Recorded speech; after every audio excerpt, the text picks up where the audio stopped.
আল্লাহ রব্বুল আলামিন সূরাতুল হিজরের 43-44 নম্বর আয়াতের মধ্যে বলেন, ওয়া ইন্না জাহান্নামা লামাউইদুহুম আজমাইন, নিশ্চয়ই জাহান্নাম তাদের প্রত্যেকেরই প্রতিশ্রুত স্থান হবে।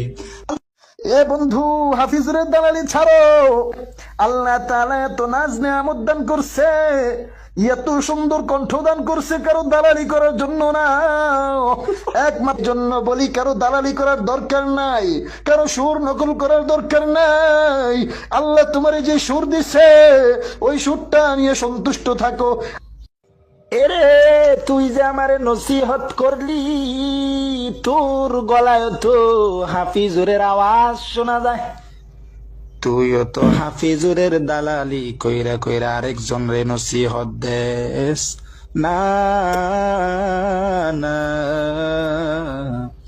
আরেকজনের দালালি কইরা কইরা অন্য জন রে নসিহত দিস না।